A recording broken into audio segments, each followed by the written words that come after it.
everybody. Welcome back to the Den of Cin. Yes, we are still open for business. My name is Devin Lucas, and I'm here with my co-host, James Dufresne. How you doing, James? I'm doing great, man. Enjoying the. We are having some. It's summer in Texas is never fun, but we've had having some cooler weather, some storms. It's been nice. Okay, nice. We get some thunder and lightning out that way, or Texas thunder and lightning is like nothing I've ever seen before. It's insane. So, but it's very nice. Memorial Day, we had a nice day. We had a picnic and then we came home and it was literally thunder and lightning all night. But it was like very comforting and it was very nice. So, I mean, it shuts down their power. They lose internet, but otherwise, it's actually really nice. yeah, no, I hear you. It's good weather for like sitting around and watching an old movie or something if the electricity holds out. One thing about being a physical media collector is, hey man, if the internet goes down, as long as I still have power, as long as my Blu-ray player is still working, I'm fine. So Exactly. So yeah, we're always the champions of physical media around here. I actually just ordered a couple of the movies that we're going to discuss tonight. I found it on eBay actually. oh, good. So Well, yeah, which copies did you get? I got the Code Red one. For both of them? No. I don't have. Well, let's go ahead and at least tell people what we're talking about real quick, so that they can know where to find these if they want to find them. Sounds Uh, good. yeah, we are doing prime Italian style tonight in the Den of Sin. Taking a little international trip for once. Actually, I guess it's not completely unheard of for us to do a foreign film, but it's more just completely unheard of for us to do an episode lately. That's exactly. But we'll talk about it. But yeah, we chose a couple of kind of prime examples of the at least the early phase of this subgenre. Uh, 1970s Violent City, starring Charles Bronson, and 1972's Caliber 9, starring a bunch of people whose names you don't know, but you might have seen other places. Yeah, exactly. And just to clarify which discs I got, I know Kino has a Violent City that's out, and I haven't picked it up yet. It was on their big sale, not the last Kino sale, but the one prior to that. So I'm hoping that when the like November sale kicks back around again, it might go on sale. Although now that I've seen it again, and the version that's available on Tubi is actually kind of shitty. It's the Italian version of Violent City, so it has the deleted scenes in it, and it's widescreen and the picture looks fine, but it has this weird sort of like drag on it. I'm not sure quite how to say it. Like it almost seems like every other frame goes black, so that like there's like a flicker, I guess, or I don't know. There's something off about the picture, so I do want to get the Blu-ray. The Blu-ray that I did pick up on eBay was for Caliber 9, and I picked it up in the Fernando De Leo box set that Box Code set. Red put out a couple of years ago. Yeah. Yeah, I want to grab. I have it. Bought it on DVD. I don't know how long ago, but I don't own any of the films we'll be even mentioning tonight on Blu-ray yet. This conversation we had in preparation even for this episode, kind of as we sort of get into it, maybe about a decade ago, I started to really dip my toe into. I cannot pronounce Poliziotteschi or however it's pronounced. I've heard it pronounced. I just can't do it, and I'm Italian. I had to look it up. I've heard a couple of pronunciations. Poliziotteschi is the most common one I heard. Yeah. But I one straight up call it Poliziotteschi. So I figured that's not it. But it's also acceptable to call them Eurocrime. Eurocrime or Italio crime. So I think we can go with Eurocrime and keep from spraining our tongues here. There you go. But I got into the genre specifically about a decade ago, maybe even longer. Oh God, yeah, it's probably closer to 15 years ago. Just loving Italian, genre cinema, specifically like there was a time when giallo was really popping, like becoming very popular stateside with film fans and people sort of rediscovering that. But through that love of giallo and Italian horror and Italian exploitation films, people started to go, well, if you like that, you should check out, spaghetti westerns. Well, there's this whole crime wave of the 70s, 60s, 70s, and early 80s that, is very tangential to it. And so I started dipping my toe, sort of sight unseen. Like there wasn't a lot of material out there. But thankfully, I lived close-ish to Amoeba Records in Berkeley, and they had a whole section of films, and so I would literally buy some films at random, and I loved everything I saw, but there wasn't streaming wasn't available at that point. The films weren't really available on YouTube. So I was basically buying sight unseen a lot of films, but everything I bought sight unseen, or having never seen it before, based off of either word of mouth or like what I at least were able to find some reviews for. I loved literally everything I saw, including one of the films we'll talk about tonight. But having said that, I haven't really, and it's been a long time since I sort of started getting my hands dirty into that little film corner again, especially with buying. But after our discussion this week and getting prepared for this, all I've been thinking about is trying to complete this collect. Not, I mean, I don't know if it's possible to complete a collection of these films, but really, build up a substantial library again. Just because, again, I haven't seen. I mean, there obviously, like anything, there's varying degrees of quality, but everything I've seen, I've either really enjoyed to greatly enjoyed. So I definitely want to see more of the films from this period and eventually own them. And you're a bad influence, Devin. You and our friend Casey. I buy a lot of stuff. I have a lot of hobbies, and physical media isn't one of the cheaper ones, especially with as many boutique labels that come out now. And every goddamn month there seems to be some kind of sale. So, and every time I talk to you and you're like, "Oh, I bought this film," I'm always like, "God damn it! Now I need to go out and buy that too." So, anyways, with that all said, I'm glad you were able to get and I'm some sure on Blu-ray. Casey does too. Yeah, absolutely. I mean, I've given Casey a tip off before. Like we were talking about, I forget the context of the conversation. We were talking about Larry Cohen's film Hell Up in Harlem, which I had heard the company that put it out, All of Films, was going out of business, so it was essentially going out of print. And I found it on eBay like 2 days later, and there were only 2 copies left at this vendor.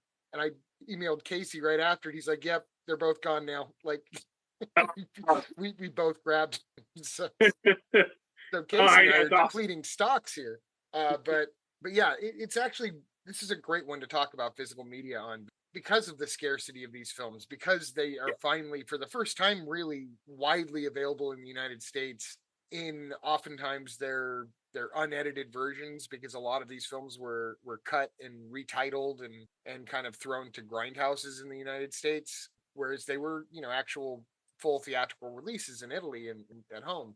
But yeah, these are the types of things where, if you can find them streaming, it's really a bit of a coin toss as to like whether you're going to get the uncut version or whether it's the dubbed or the subtitled, which sometimes it doesn't matter, and we'll get into that in a second here. Also, you don't know if it's pan and scan, and you just don't know when even the crappy version is going to suddenly disappear. Like the license rights will go up in a puff of smoke, or somebody in Italy dies and all of a sudden the entire rights to a collection is up for grabs. So the more of this kind of stuff you can get on physical media, the more you can ensure that not only that you'll be able to watch it, but that you'll be able to introduce other people to it as well. Now, to rewind just a little bit to get back to the concept of Eurocrime, and this is one that I don't know if I'd quite call it a blind spot, because I was aware of it, but I got really into spaghetti westerns, and I got pretty into giallo. I'd say that I still have a lot to see in giallo. I've seen way more spaghetti westerns than the average bear. But the Eurocrime movies, and the Sword and Sandal movies, which I'm really not all that interested in, from the 50s and 60s out of Italy.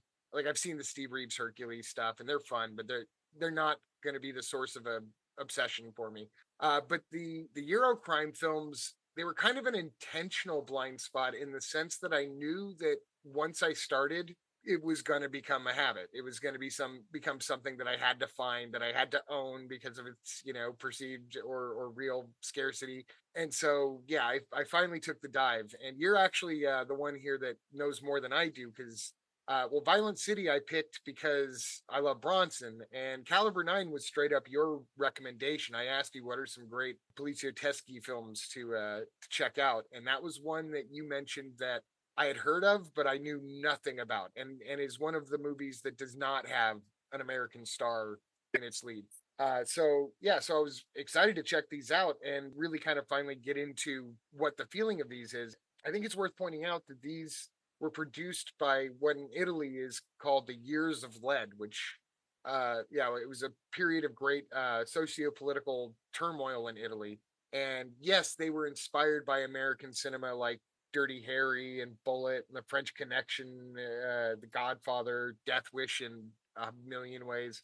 But also a lot of this stuff was coming from the fact that like their streets were really not safe places. Like the perception of what New York City was in the 70s, not that every street corner was safe in New York, but I do think that a section of New York belonged to Scorsese's Taxi Driver, not all of New York, or certainly not all of the United States or every big city in the United States. With the Italian cities, this shit was a lot more real. I mean, there were domestic terrorist Yeah. attacks, left versus right. Don't confuse their left and right with our left and right, by the way.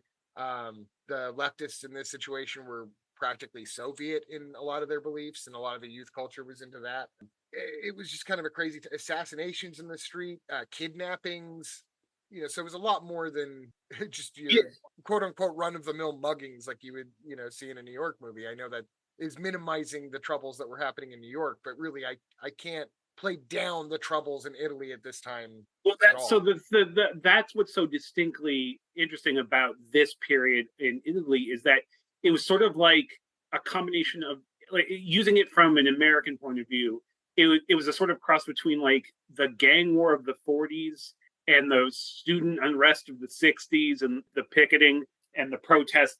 And so it was a confluence of like all these social issues, rampant crime, the disparity of wealth, the rising political basically, rebellion of the, youth culture and like you said, the left versus the right, the haves versus the have not. So it wasn't just crime, it was a whole societal thing where everything was sort of Systemic chaos. corruption. Yeah, it was the government versus the mafia in a lot of ways, and the mafia came out looking better because at least they And, were upfront about being crooked. and that's what's so funny too, is you also have that juxtaposition between the affluent Italian cities, the what you a lot of people think of the Italy of the 60s, sports cars and the beautiful beaches and all the beautiful people, and then crime and it was a very interesting time. That's why I think so much of Italian film at this time was already so, I don't know if transgressive is the right word, but like they didn't pull punches. They're horror films, they're art films, they're westerns, they're crime films. They were all very political, even if it wasn't overt and like sort of wearing it on its sleeve. Let But me they were let all me very mention here real quick, just because you reminded me of a point that I think plays well off of what you're saying. Like I said, I got really into spaghetti west. Well, I've always been into spaghetti westerns, but a couple years ago, I was working on writing something inspired by spaghetti westerns. So I, did my thing where I did nothing but spaghetti westerns for about 3 4 months. And what's interesting about them is that I think a lot of people tend to think that they're like the Italian interpretation of the American Old West. And that's not the case. That's not even the case with the popular Sergio Leone films. What they are is Italian culture through the filter of the American West. The same way that people will frequently use a horror movie to kind of sneak a message in. That was just their vessel. And so with these films, with the Eurocrime films, they didn't have to deal with that extra filter of the Old West. They were allowed to be a lot more overtly Italian and to take place at home and to mention cities and to show customs of the of the like there's no Second Amendment in Italy, so there's whole sequences in some of these movies, like Street Law in particular with Franco Nero. There's a whole sequence on how he procures guns because it's not like he can just call up, like yeah. even though Travis Bickle did it illegally, it wasn't hard to find the dealer, with Franco Nero, he really had to go through like 10 different channels to try to get his hand on a firearm. So it's kind of interesting to see the different approach to how they set up a crime out there, and they could be a lot more open. Yeah, and like I of the so the two films we're talking about tonight, Caliber 9 and Violent City, are in ways they're very different. Where Violent City has almost a predominantly, well, its three biggest stars are Americans, and then Yeah. the rest of the cast is peppered with Europeans in Italians in specifically. But Yeah, you'll see a lot of the same faces as you'll see and a lot of the same sound effects too. yeah, Charles Bronson's gun in this is the same sound of the gun used in the Dollars trilogy with Eastwood. So Bronson has Eastwood's gun basically. the interesting thing is that, to me, in fact, it's funny because the first time I saw Violent City, which was a while ago, it wasn't in a exploration of the Euro crime story. It was just a deep dive into Charles Bronson films, and it wasn't until relatively recently where it really was like, oh yeah, this is technically an Italian crime film. Like the film doesn't even predominantly take place in Italy. It's shot a lot in the United States. Louisiana specifically until New Orleans. Yeah. Purely for production reasons because they wanted a set piece. The last couple of shots are taken in San Francisco with no I don't think they're saying they're in San Francisco. No, I think they're still supposed to be in Louisiana, but damn it, that glass elevator was in San Francisco and they needed that glass elevator. We'll get there. I can't wait to talk about. Exactly. And I should point out, based on that, it's hard to have a really fun conversation about these movies without being a little spoiler-tastic. So let's go on record right now. If you have not seen these films, full warning, we are going to talk about the ending. We have to. So much of the films themselves and the themes are brought out in the last 10 minutes of both of these films. So spoiler alert, we'll give a spoiler alert right before we're going to talk about the endings. But this podcast has to include spoilers just because it's so integral to the film. But what I was saying was, while Violent City has more of an American sort of just a basic Western feel to it, Western world feel to it, Caliber 9 is very Italian. And in fact, the only Poliziotteschi, that sounds like, I don't know, that sounds Polish. Poliziotteschi, whatever. My poor grandmother's rolling over in her grave. The police-esque, because that's really what it's an actual term. Yeah, actually, it is police-esque. So they're sort of policey. Yeah, but some of them don't have police at all. By the way, they're just that's a way. No, it's just crime. Story. Yeah, yeah. In fact, a lot of the ones I've seen, cops are in it, but they're not corrupt cops. There's a lot of themes that go over, but some of the bigger ones have cops as incidental characters. They're not even really. A lot of times they're actually sometimes they're comic relief almost. What I was going to say exactly, but Caliber 9 is one of the only of the Italian crime films where it's the politics are in the plot. Yeah. Where they talk about that central, and we'll talk about that more in depth too. But anyways, let's get right into it. And let me just say, Devin, this was a perfect when we were putting these, because again, I hadn't even thought about Violent City as a member of this subgenre, but it really was after. It's really the perfect. First off, I think it's one of the first ones, so it's not biting off of anything else. It's actually, well, I shouldn't say that. It's actually biting mostly off the American film Point Blank by John Boorman with Marvin. But yeah, it was ahead of the wave that was coming. It was one of the films that started this whole thing. But I also think it's a great gateway for if you are getting into this genre, because again, you've got Telly Savalas, you've got Jill Ireland, you've got obviously Charles Bronson. And because it's not so Eurocentric, I think it's a kind of a good gateway drug into this genre, so to speak, where it's like 100%. Yeah. But again, there's so much thematically that's similar, but they're also very, very different movies in their own ways. But it's a great double feature. I will give spoiler alerts for those who are coming into this uninitiated. These are, well, I mean, I love, I almost called it Final Shot. I love Violent City. I think it's phenomenal, but Caliber 9 is literally like sort of considered by most people in the top 3 best films of this genre ever. And I mean, we'll get into that for sure. Okay. So I'll let you go ahead and kick it off. Where do you want to start? Which film you want to talk about? Let's get into it. Let's go with Violent City since it's the first one, and it's maybe like you said, the easier access one because it's Bronson, Jill Ireland, Telly Savalas. So this was, by the way, re-released in the United States as The Family. you can guess what movie came out in between there in the United States that switched that. I think Violent City was released in the United States to the grindhouses with its original title in 1970. Didn't do too much box office because Bronson was still a character actor at the time. This was really a key mark of his ascent to being like full leading man status. Then The Godfather comes out. Everything is about the Italian mafia all of a sudden. And so, yeah, they cut a couple of scenes and slap the title The Family on it and dump it into drive-ins in the United States where it does a lot better. And it has its own following out here as well. It's directed by a guy named Sergio Solima. I don't know if you've ever heard of Sergio Solima. Looked up his film after like doing some research. I did look up his other films. Yeah. He's called one of the three Sergios, which is a spaghetti western title actually, because there was Sergio Leone who did the Man with No Name trilogy, and of course Once Upon a Time in the West. And then there was Sergio Corbucci who made a shit ton of spaghetti westerns. He made the most out of any of them, and some of the best ones.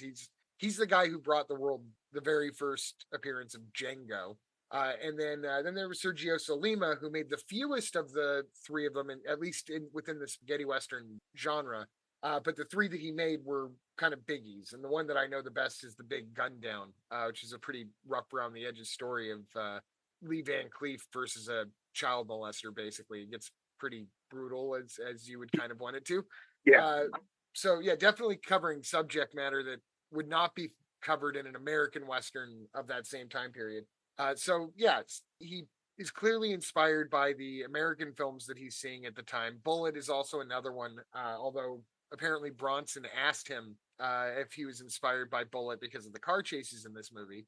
And he claimed that he had seen it, but that he had already done car chases prior to this and that this was entirely his own thing. And I'm bringing up the car chase right now because that is pretty much how this movie starts. There's some obligatory footage of Charles Bronson looking awesome on a boat with a beautiful woman that turns out to be Jill Ireland. And then they get in their beautiful car and start driving through beautiful Italy. And suddenly Bronson realizes he's got a tail on him. And he does all of this. Every single bit of this is without a single line of dialogue. I don't think there's dialogue for the first like 10 minutes. What did you think of this kind of surprise instant car chase? Driving up the stairs and all this Up other the stairs, yeah, up that narrow back street Italian stairwell. It's so funny because it's a great a very classic Italian crime film car chase with really, really kind of obviously bad green screen. When Bronson is driving, yeah, but Yeah. there's a stuntman doing this shit, and I call it the anti-Bullet actually, because Bullet is based so hugely on the steepness of the streets in San Francisco and how wide the streets are, so the cars have plenty of room to just kind of spin out of control. This is the pure opposite. This is the narrow streets of where they're actually, what are they in the Caribbean or something like that? Actually, now that I remember it, they're on vacation. Yeah, there's some the French Riviera. I don't even know, but something. Yeah, there's water and yeah. And very very narrow streets is the point. So that some of this car chase is backwards. Some of this car chase is down alleyways that you are pretty sure at least one of the two cars isn't going to make it through. One of my favorite, actually, like little deets. At one point, famously up a staircase to get away from to keep from. And this isn't like Fast and the Furious. It's a very realistic, slow ambling up this like boom, boom. Yeah. One of my favorite details though that I thought was really actually a cool choice in how uncool it was is at one point he has to back up. He like hides. He basically goes down an alleyway to get away from the pursuers. So then he has to back up this like kind of narrow alleyway, and he actually hits. I don't know if it's another car or like a building, but they even add in post a very loud like thunk noise to say like he backed up into this thing instead of trying to play it off. And I thought that was really cool and realistic that like that would really happen. Like you're trying to get out, like it's not like, it's not overly stylish or overly, it's not supposed to be Bullet. It's just more what would happen in that scenario. There's actually a few moments where choices that they make where I thought added an extra layer of gritty realism to an otherwise, stylish, I agree. It's not a Hollywood slickness to it, and it No, does not feel at all. there's a I don't know if realism is the word No. necessarily because I'm about to say something that's really kind of like not realistic at all, but a lot of fun. But there is an authenticity to the driving and to the technique in the car crashes and then the chase.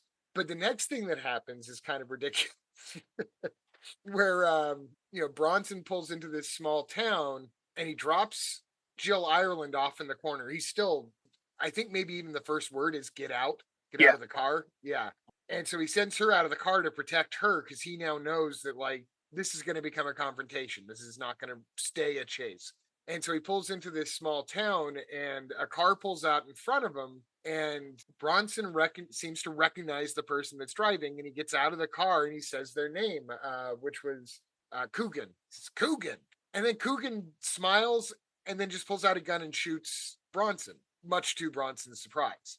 Okay, so we're still on board, good old double cross apparently, and Bronson falls, and and then other mafioso guys start shooting, and he rolls underneath his car, and now he is shot in the chest, and they shoot the car, and the car explodes with him under it, and then he rolls back out from underneath that blazing car and just starts firing on all the gangsters in the street, completely obliterating any sense of authenticity that they just bought themselves with that great no dialogue car chase. But still delivering a fantastic, small town Charles Bronson shootout in the street, where again he has Clint Eastwood's gun, according to the sound of the firing pistol.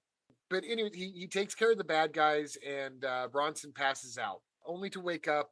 Real quick And, though, there is a moment in that I do want to quickly point out, which is what again, it's one of those weird choices that kind of pepper throughout the film. But right before he passes out, he's under a car and he shoots the guy in the leg, which I always thought was such a cool idea and something that. yeah, But then you realize how the shooting somebody in the ankle is a very small target.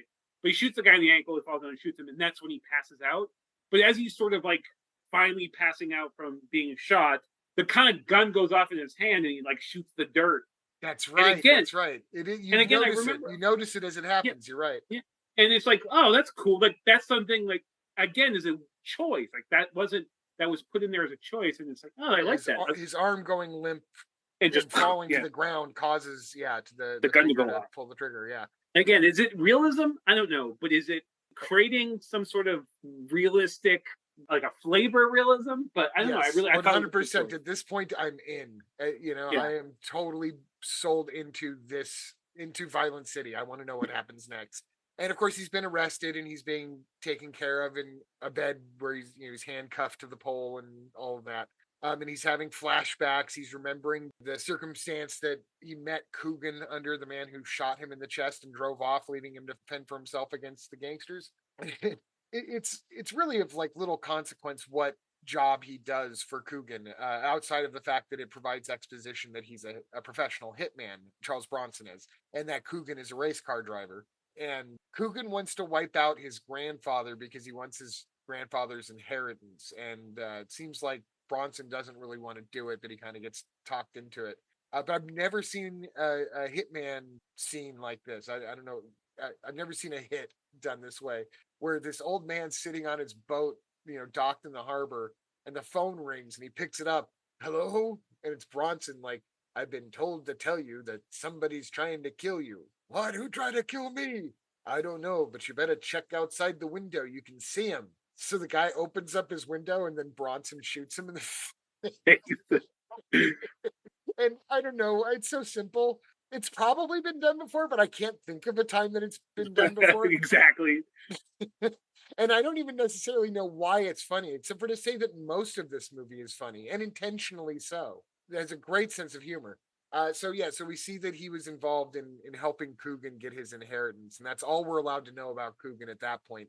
As we kind of cut forward to Bronson in prison now for this shootout because he refused to name his girlfriend who he dropped off in the car as a key witness that this was an act of self-defense. So he's going away for a murder charge. And he even has an attorney that works for the local gangster who comes in, and apparently they have a history. And he's like, "Hey, look, we're interested in representing you, but you got to give up the girl." And he's like, "No, no, I'll never give up the girl because that's how Bronson does." So The he whole gets a line is like, he's like, "What are you talking about? The people, there are witnesses that saw her." And he's like, "You find witnesses that didn't see her." And I just thought it was such a great, perfect Bronson delivery. right. She's out. Let's Or real no, no, quick no, say no. though She too. can't be out. And he goes, "Oh, don't worry, she's not out." But you don't know what that means yet. So real quick though, we should say the movie does. It's not very. It kind of jumps around in. It's not linear at all. So there's a lot of flashbacks and flash. It's So very film noir in its structure. Actually, oh, there's a we lot of will definitely flashbacks. get Yeah. there. We will definitely talk about that. But yes, go on with what you're saying. So yeah, now we get the segment of Bronson doing his time for what was essentially self-defense. He still doesn't know what the hell happened outside of that. It must have been Coogan because Coogan was the guy who shot him. He doesn't know why Coogan would shoot him, but he stays quiet. We get this great moment of exposition where his cellmates are arguing around him about him and being frustrated that he's always so quiet. It's a whole scene involving a fake tarantula that I'm not Angela, gonna.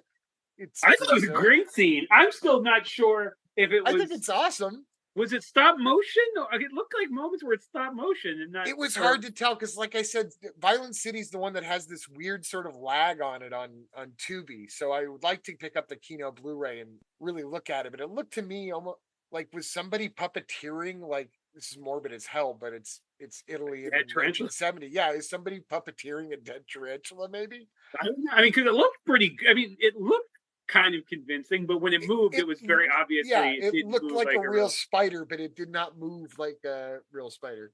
But yeah, it shows It's a what a great scene badass though. Bronson is, though. Yeah, as it crawls across his leg, and everyone else is freaking out, and he's just calm and showing what a badass he is.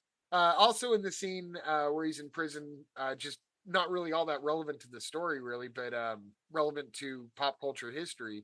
He has a conversation late at night with his cellmate, who is kind of given the the old cellmate speech about how young blood's gotta see what life really is and all of this. But it's as far as I can tell the first time anyone ever actually used the term they're a natural born killer.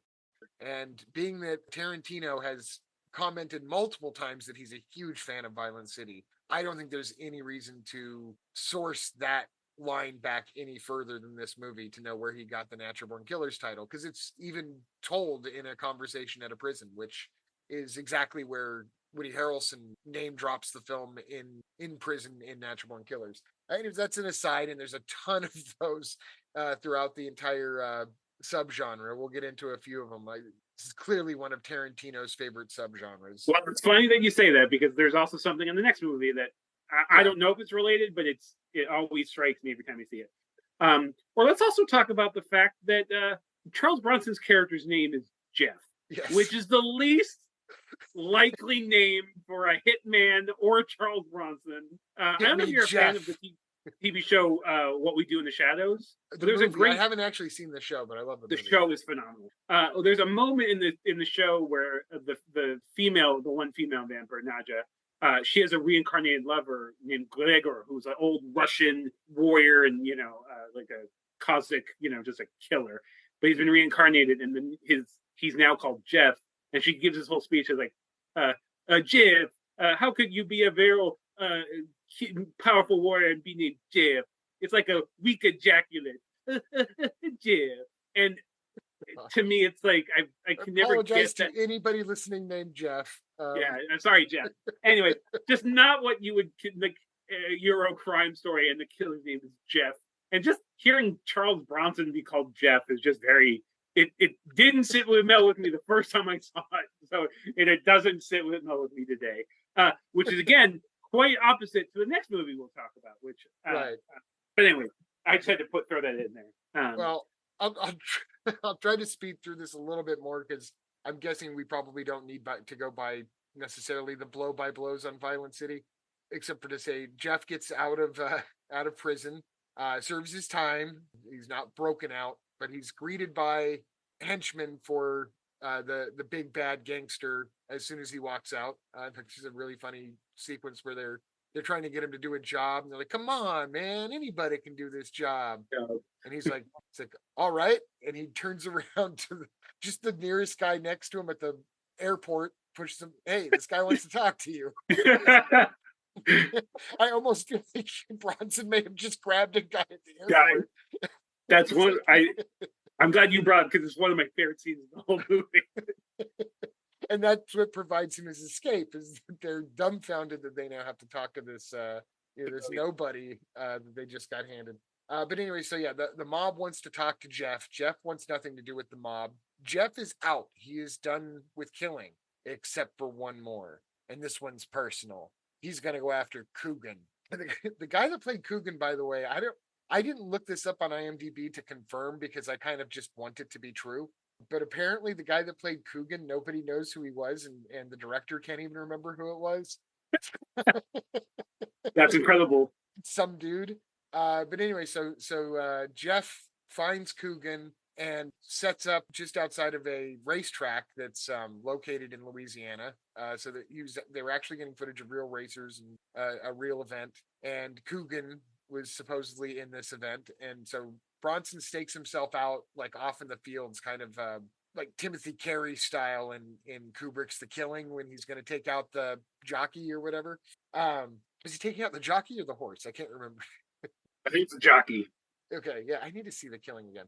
But anyway, so Jeff is off to the sidelines going to take down Coogan, which he does, and he's able to take down Coogan by shooting out his tire, which causes Coogan to spin out and crash and explode into a wall that wasn't in the shot 2 seconds ago. And that's that. Coogan's taken care of.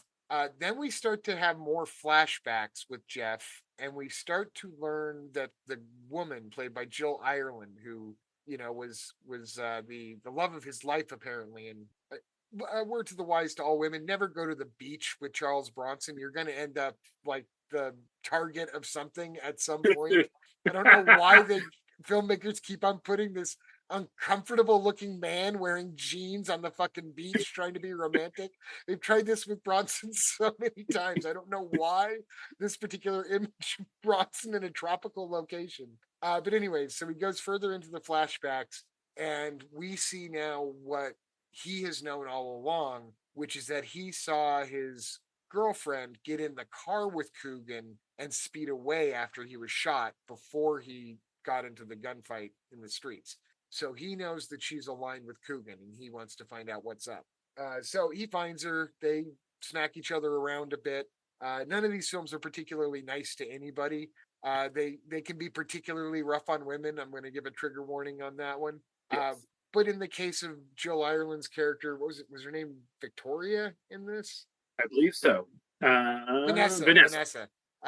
In the case Yeah. of Vanessa, they deserve each other. So anytime you might feel a little bit of sneaking, sort of like that's not cool under any circumstances. You're right. It's not cool under any circumstances. However, she's an awful, awful person, as is he, a hitman. That's just what you got to swallow with these Euro crime movies. You're not watching the good guys. Anyways, so neither here nor there. So Jeff seems to be making peace with Vanessa, and then he gets summoned again by the big mobster. So at this point, the movie's about like an hour in, and we haven't seen Telly Savalas yet. So it's not hard to figure out who the mobster is going to be when he gets to him. And suddenly, enter Telly Savalas to steal the film from all these other really between impressive / interesting actors that have filled the rest of the movie. Telly Savalas just lays them to waste. What did you think of Telly Savalas as the big? He's great. First of all, it seems like such a natural to play a mob boss. In fact, I always find him better to be in a villainous role than in a heroic role. I think it just suits his natural, his type of charisma. He made a great Satan from Mario Bava and Lisa and the Devil, actually. Yep, exactly. But yeah, you can see how much fun he's having in it. He's got some great, the entire scene where his name Weber. Is that his name? Yes, Weber. I was trying to remember. I just am inclined to call him Telly, but yeah, I mean, it's Telly Savalas. It's exactly, he's playing Telly Savalas. But larger than life. He's chewing scenery in the best way possible. But man, just you can't take your eyes off of him. He has this whole speech about I don't want to give. You're doing the synopsis, so I'll let you do the No, no, plot. you go ahead and take it over. Okay. They've heard a lot from me. You can take it over, and we'll step on each other as we always do. Okay. So yeah, when you're introduced, he's talking to Jiff about he finally got married, and like he gives a whole speech about women, and even if they're whores, that like they have to We act still have to have propriety. I think. And meanwhile, Jeff is seeing this very attractive naked woman come out of his fancy mobster pool. It turns out on a TV screen, by the way. Like they're in another room watching this on a painting that turns into a screen that's a view of his pool. And it turns out to be Vanessa.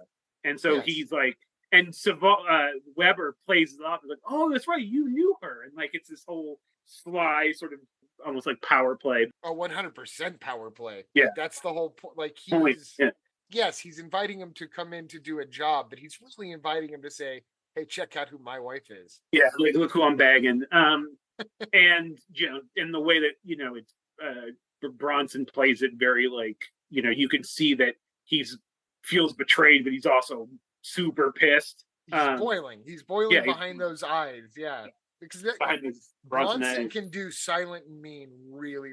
I actually think he's a really good actor, but well, he made his whole career though off of silent and mean, so quiet. But yeah, Savalas is great. He's not in it a lot, but when he's in it, he's phenomenal. It's chef's kiss moment every single time that Savalas shows up. And just kind of the dialogue that he uses is just so she wouldn't marry me until I bought her $1 million townhouse. But she earned every bit of it before the honeymoon, let me tell you. Yeah. And then was it worth it? Here's to her, and here's to her talents. Yeah, that's right. Watson just wants to break his neck. It's the way it's filmed and the way it's done really well. But then that leads to once again another uncomfortably violent sex. Because now he's got to go fucking hate fuck her again over all this. Sorry, that's the most crass way to put it, but can you? But sure, I mean that's literally the definition example. And she's not, it's rough, but she's not against it. She's not kicking him out. Yeah. This is why she likes gangsters and hitmen and all of this. And of course she plays each one of them as, no, you're the type of gangster I really want. You use your brain. No, he has the money. She's just pretty awful. It's kind of fun to see Bronson in this kind of role because it really is, to recall noir again, it's very Robert Mitchum to be such a sucker for a woman that's like clearly the femme fatale. Yeah. It's like so clearly just manipulating him. He's too blinded by It's not even that he's blind to it. This is what he has in common with Mitchum, is that it's almost like Mitchum, this is true in a lot of his stuff. And this is not so much true in some of Bronson's, but in this movie it is. There's almost this expression or this feeling in the performance of they can see themselves being stupid and are powerless to stop their own movements and falling for this person. Like they're perfectly aware that they're being made a fool of. They're just debating whether they give a fuck or not. I definitely feel like in this though, Bronson, he's already been tricked by her multiple, or like, cuckolded by him, however you want to put it. But let's talk about the plot, because he makes a decision to kill her. Like he's going to kill her out of, revenge and anger after they've slept together. But, she basically, I don't know if she says like, please do it quick, make it quick or something. And then, she doesn't like pain. She has a low tolerance for pain. Please, I understand why you must, but do it fast. And he changes his mind and he goes, all right. And then they embrace, because it's a 70s, Charles Bronson movie. And then go on. Well, then they start planning on what they're going to do to get rid of Weber, and of course they're interrupted in the middle of their little retreat out in this $1 million country home that Weber had to buy her before she would marry. So they're completely secluded, and they hear sounds, and Bronson pretty easily and handily is able to grab his gun and shoot the person who's trying to break in to kill them. And it turns out to be his best friend. There's a whole side story of his best friend who's a heroin user and he's trying to get him off the junk. And there's With the worst makeup job. Their attempt to make this guy look like a junkie was just to paint his face gray. It's right. the worst. It looks like a 1950s. It's so. I remember the first time I saw it, I was like, "What the fuck is that?" And then I'm watching it again. I'm like, "What the fuck is that?" It's so bad. It's such a bad. It's the biggest flaw in the movie is how poor the makeup, his junkie makeup is. But he's a very interesting looking actor though too. So Well, these are full of interesting looking actors, yeah, and I will touch on this real quick. You know, these movies, and I'm talking about the entire genre. I'm talking about all the other genres we mentioned. I'm talking about Italian film in general. They didn't shoot with sound on location. They just had these monster cameras that were roaring along, you know, making tons of noise. There'd be people doing construction in the back. They wouldn't shut down a street. They would actually have like public traffic going on around the actors. And then everything was added later. Every sound effect, which is why Bronson has Eastwood's gun, and every voice was dubbed over, and not always by the original actors. And because they were able to do all the dubbing later, and because they had access to so many, you know, different nationalities of actors in Italy, pulling from like the entire European pool, basically, these actors were oftentimes the default was English. Usually the directors wanted them to be speaking English. But if not that, then they were asked to deliver their lines in whatever their native tongue is. So some of these actors are speaking Italian, some of them are Spanish, many of them are German. lots of German actors. Yep. And some of them that were either particularly bad actors or potentially illiterate would literally just say 1, 2, 3, 4, 5, 6, 7, 8, 9, 10, Yeah. and somebody else would dub them later. And depending on who's available to do the dub, like there are movies, I can't think of any in particular off the top of my head that maybe were Bronson. I think Bronson always did his own dubbing. Yeah. But you might get a movie with an American actor whose voice you know very well, and it's clearly somebody else's voice because they didn't do the English dub. Yeah, I don't know These were spaghetti distributed westerns around the world with completely different dubs, and so you know, so Yeah. it didn't matter to them, and it's kind of part of the fun. So Yeah, I was gonna say I don't know if I'm not as well versed in the spaghetti westerns as you are, but again, Giallo, the Italian Mad Max ripoffs, the Italian Sword and Sword, all the same international casts of like people speaking multiple languages on the set, and then you get time to actually see the movie in there. It's all 100% dubbed. It's very interesting. The reason But why when you look Euro at crime and Euro Western rather than spaghetti Western are so accurate is because almost all of these are a combination of Italy, Spain, and Germany. what makes it extra confusing is because of it's sort of tied into that. So many Italian directors, genre directors, also went by, especially in the horror genre, went by multiple names. They had Italian names, they had American sounding names, and there was a lot of Italian actors who also had American or more English sounding names. And it gets really confusing when you look at cast lists for these movies to see, wait, who's this? Like, yeah, it's very.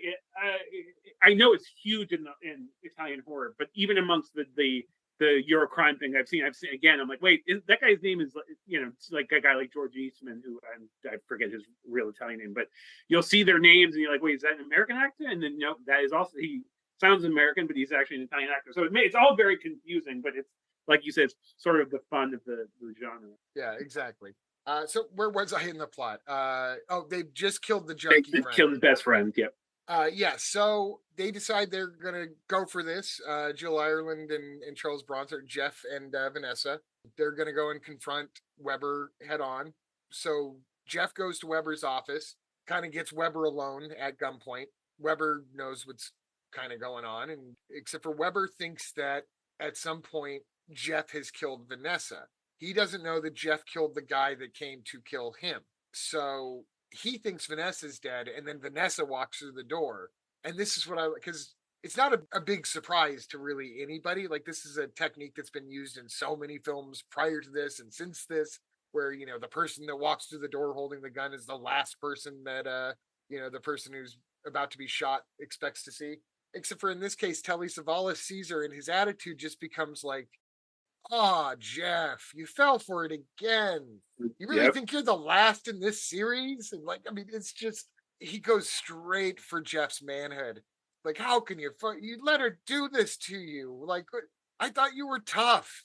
Yeah. It's really fucking taunting and fucking genius. Like Yeah. Savalas, mwah, like I I can't even think of anything else where I've loved him this much. I know that there has to be but I am going to jump into more Savalas after this. But between And this I and will Lisa say, and the Devil and Horror Express is really good. And this is all aside from Kojak that he's known for in the States. the way that even the way it plays out, where he's sort of when like he's talking to Jeff, basically giving this whole like sort of like you're a sucker. Where when Jeff shoots it, it's very like kind of like it's the way it's shot, and even the way it like the camera angle and everything. It's very interesting, and it happens very like out like he's Jeff is sort of just like sitting in the chair, kind of like listening and kind of being like, all right, whatever. And he shoots him in the head, and he sort of falls kind of towards the. It's just a very interesting way it happens.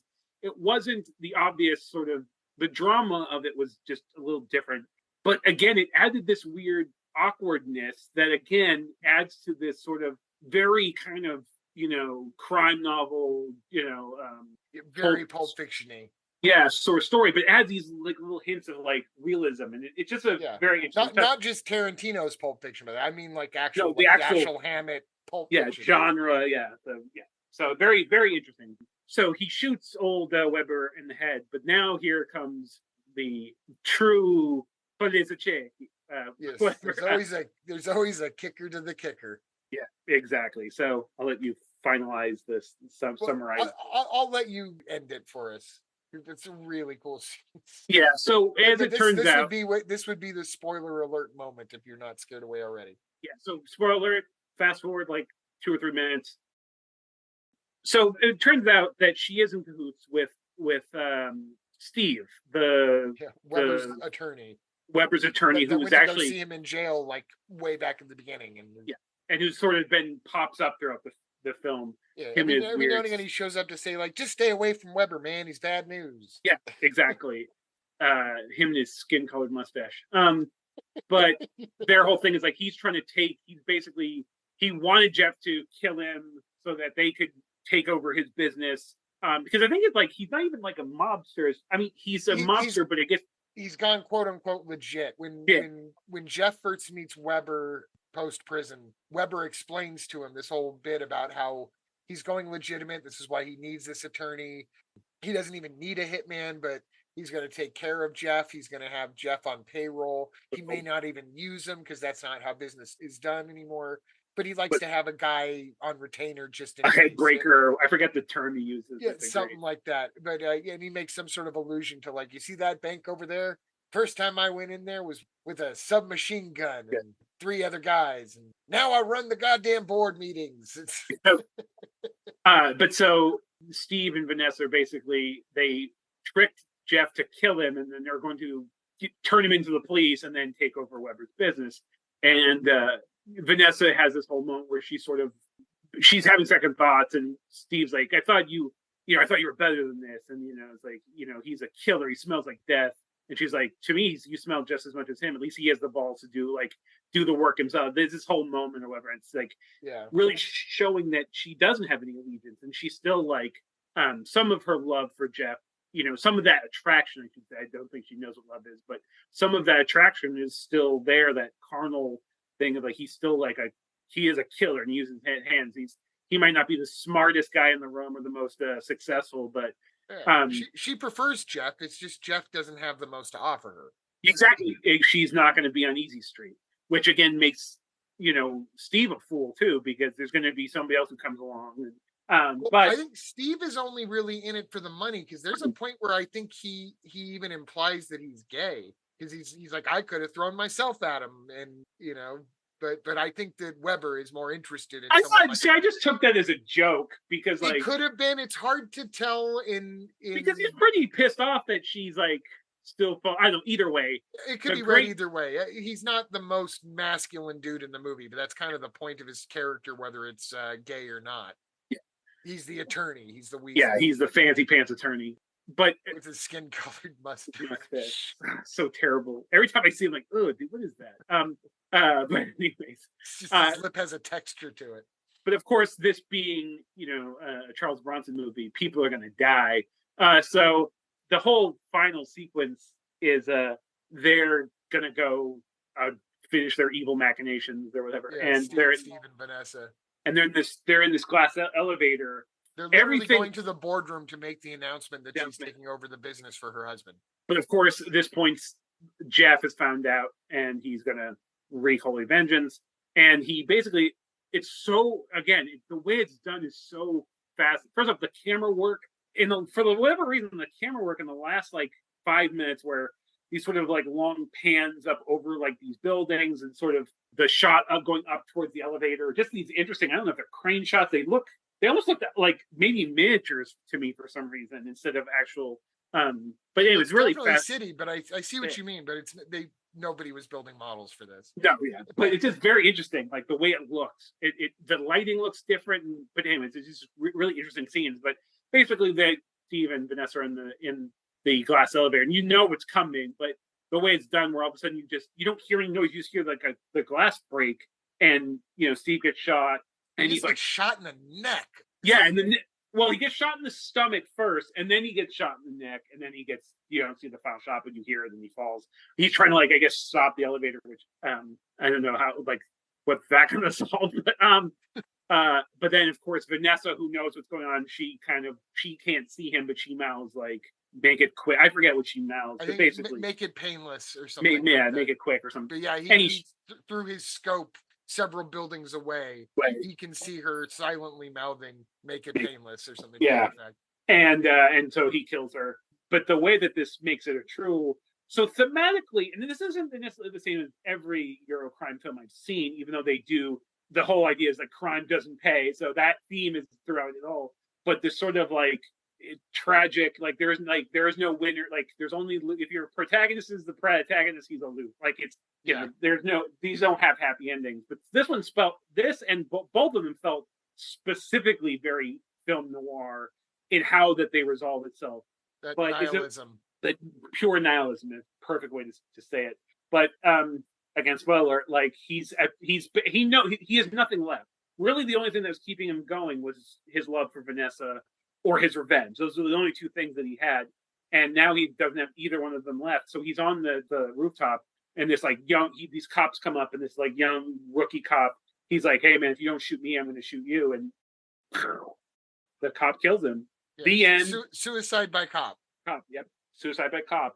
And then it just ends. And it just yeah, brutal and sad. But it's great. It's phenomenal. The movie just tells you to go home and think about it. Like exactly. Don't do crime. Anyways, one thing that we didn't. So the other movie we'll talk about has Ennio Morricone. This one is So the music is great. The really music is.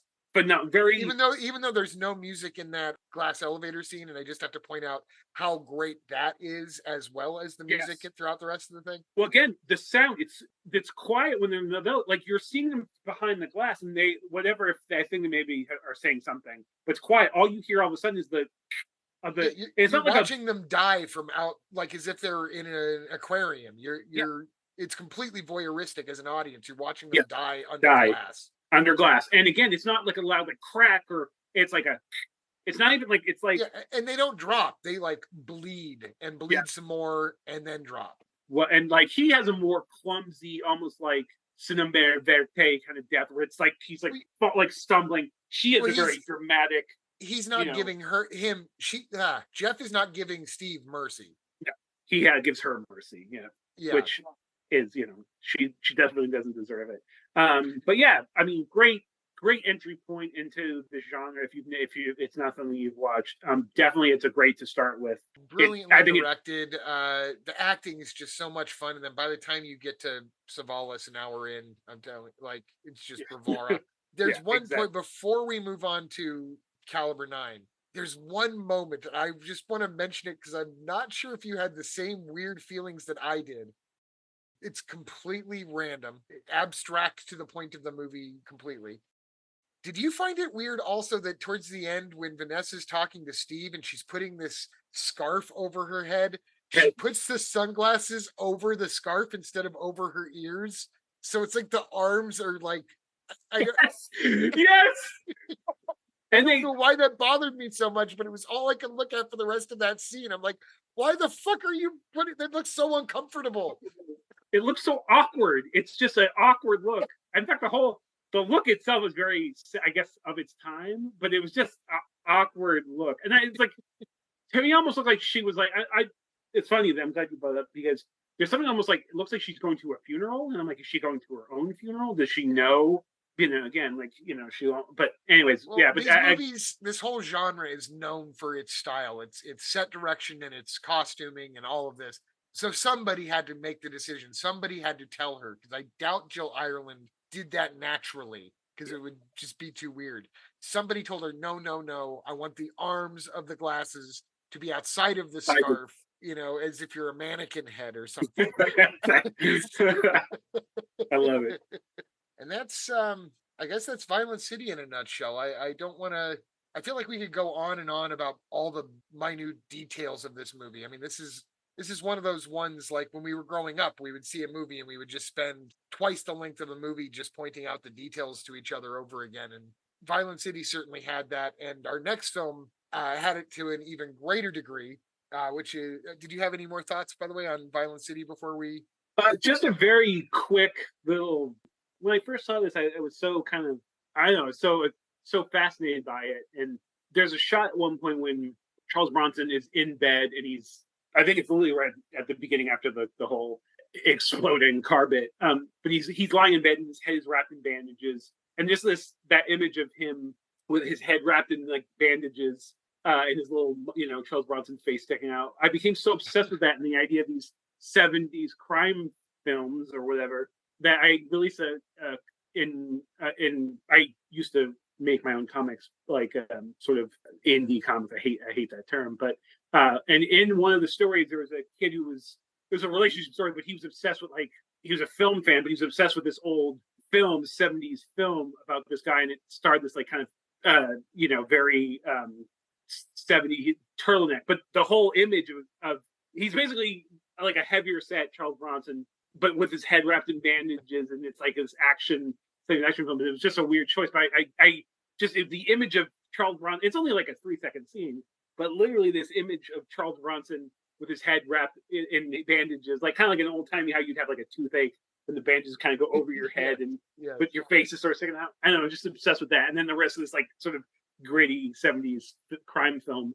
And so I have I forget what I named the movie in the comic, but it was an homage to Violent City. So That's random awesome. side. If you can find that, I would love to like maybe put that on our Instagram or something. Oh, yeah, I'll try to find it. But Yeah, I mean that's my final thought on. I just imagine Bronson getting his head wrapped in all this gauze and pointing at his mustache and saying, "Don't cover the moneymaker here." Exactly. It's just that it's such a great image. I mean, Charles Bronson's mustache would be the perfect name for an indie band when he from circa 2001 maybe. Well, I will say there is there's a phenomenal grindcore band just called Charles Bronson, and all of their merch is literally just Charles, and it just says Charles, so you never know if you're buying like a band T-shirt or just a T-shirt of Charles Bronson. So it's very fascinating, but they're very noisy grindcore band. Anyways, one of my favorite Bronson T-shirts, or one of my favorite T-shirts, is a Bronson T-shirt. I think you've seen me wear it, and it's an advertisement for Bronson's fragrance in Japan called that's Mandem. right. And I have to have mentioned this at some point on the podcast before, but it's always worth mentioning. Just YouTube the Mandem commercials. They're 2 minutes of pure gold. Yes, they really are. It's 100% joy. It's kind of my happy place. Yeah, is to watch Charles Bronson in a Mandem commercial.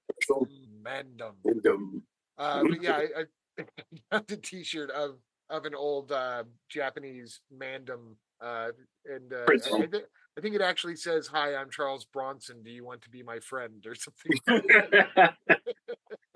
But anyways, before we stray too far off of the topic here, I do want to bring up Caliber 9 from 1972, which we had previously mentioned was directed by Fernando de Leo.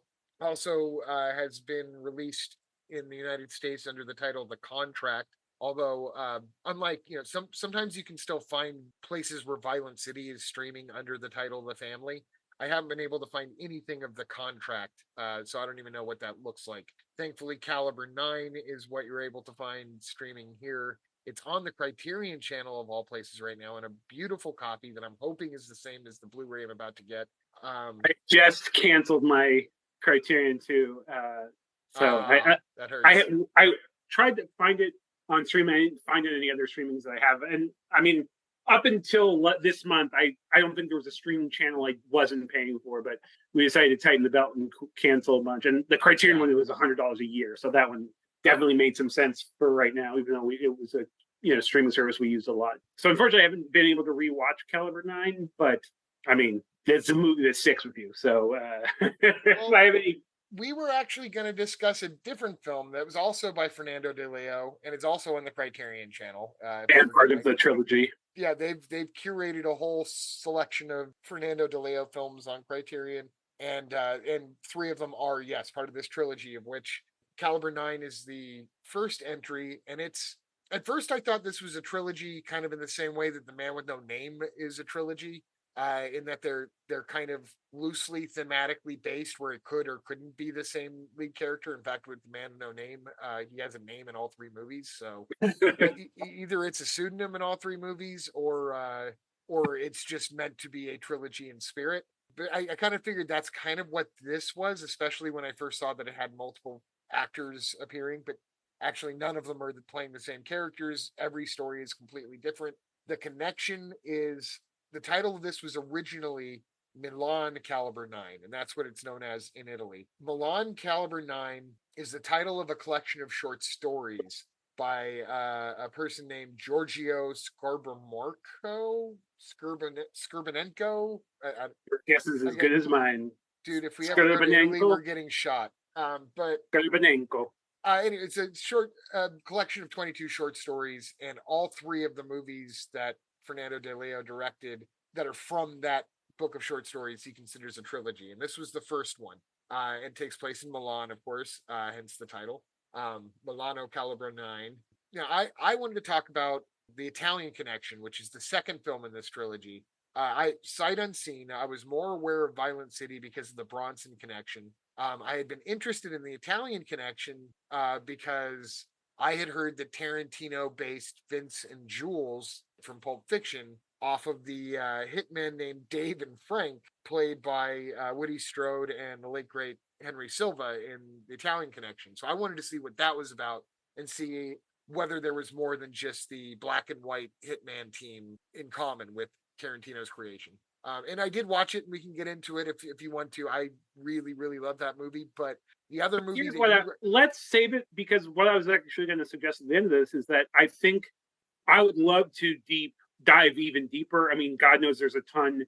You mentioned Street Law earlier. I'd love to get into that. Like I said, there's a movie called Kidnapped, which is one of my favorite. I don't always see it listed as one of the like universally like favorite, but I've seen it on a couple of lists. I know it's hard to find, so I'll have to try. But I am totally on board with doing a deep dive on this topic sometime soon. Yeah, let's get in. Let's do another episode. We can choose two more and talk about them. All right. But yeah, specifically, I have not seen The Boss, which is the final version of this. And then so now, after doing this, getting ready for this episode, I was like, God damn it, I need to find The Boss. So maybe I'll have to re-sign back up Criterion again. Well, if it's easier for you, there is the box set, the Fernando de Leo Collection 1. There's also a Collection 2, which I know less about. I know they're all Eurocrime films, but I haven't seen any of those. But the box set that I picked up, I got it for about $40, which seems to be about industry standard for picking this one up. But it's 4 films. It's the trilogy from Milan Calabro 9, including The Boss. And it's also got another one. I can't remember what it's called now. The title I know it as is Mr. Scarface with Jack Palance. Yeah. It's under a different title in the box set. I know it because of the Jack Palance picture on the front. I'm like, oh, that's Mr. Scarface. And I've only seen parts of that, and I've seen it chewed up on like dollar store DVDs. So I'm excited to get my Blu-ray of that. But yeah, we should totally do more of these. But that box set is definitely worth your time. At like $40, it's roughly $10. In fact, I probably Damn it. I'm probably gonna have to break down and order it when I this I podcast saw is it done. I saw it for 39, or maybe it was for 37 minus the shipping costs on the Kino Lorber website itself. But I I would wonder if I suggest could even find it used. that's how I found it. Well, no, actually, I found it on eBay new, but I was looking for it used. There's different versions of it. It's the exact same disc. I'm just such a nerd, and I think most collectors are nerds on some level to this extent. I prefer to have a box set with like the full size boxes on the inside. I Some know people exactly prefer what to you're gonna. have the slim one, or to prefer to have them all in one box, or all of that. I paid a little extra because I wanted the older version of the release that was like the full size boxes on the inside. So if I take them out of the box and put them on my shelf, they will blend into my collection perfectly. But This is how I fully understand. The second you started talking about this, I knew immediately what you were talking about. so I think if you go to Kino, if you don't mind the version that has 4 discs in one blue case, they've got it for like 37. But I found mine for 40 on eBay. But Either way, like I said, that's a great price. Like I said, yeah, I would pay $40 just for a nice quality version of Caliber 9. So, yeah, um, let's get into it. Let's talk about it though. yeah. So, Well, tell me first up, about how did you first discover like what, and then we'll get into the. But how did you know Caliber 9? Because again, so I don't remember what source I first heard about the genre, about how, like, if you like giallo, a lot of the same filmmakers, or or there's this whole undiscovered treasure of 70s and 80s crime, and 60s, but late 60s. But and so I sort of was like, oh, that's interesting. And reading, again, I don't know if it was an article, a website article, or if it was a magazine, but I was like, oh, that sounds cool. And I was, at that point, I was literally going to uh, Amoeba Records or Rasputin's, which is a famous record store in the Bay Area, and just buying movies. I was really deep into starting to really buy a film library. And again, the Amoeba Records in Berkeley had an entire section, again, I won't pronounce it, but Italio crime or Euro crime section, and I literally just bought them blind. And thankfully, they had a lot that were. I mean, it was DVDs, but they had a pretty good selection.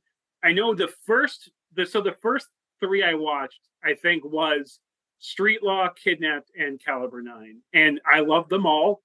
At the time, I probably could have told you a favorite. I think they were each great, but Caliber 9 is definitely, and we'll get into it, but it's yeah, there's definitely a. something special about it, right? Yeah.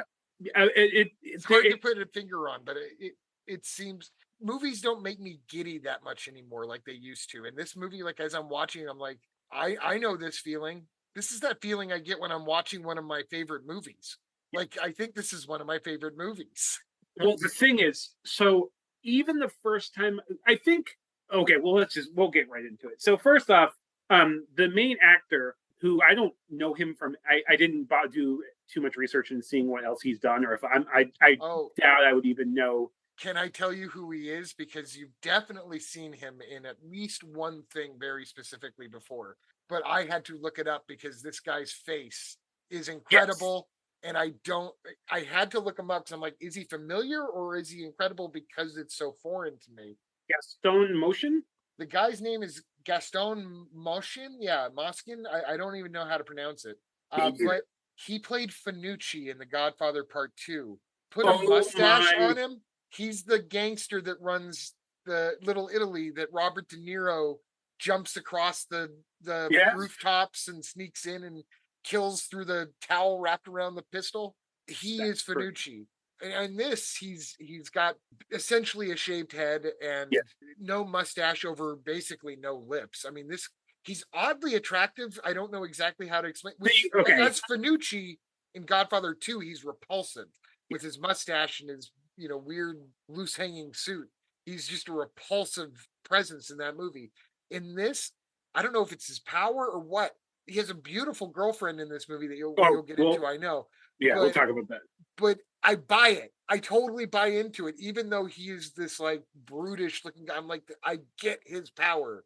He has a face like a hammer. Like, it's the most blunt. Like, first off, okay, where Charles Bronson's character was named Jeff. Uh, our hero in this, our hero in quotations, is named Ugo Piazza, which is Ugo the Piazza. greatest name in film history. Uh, Ugo Piazza. I love it.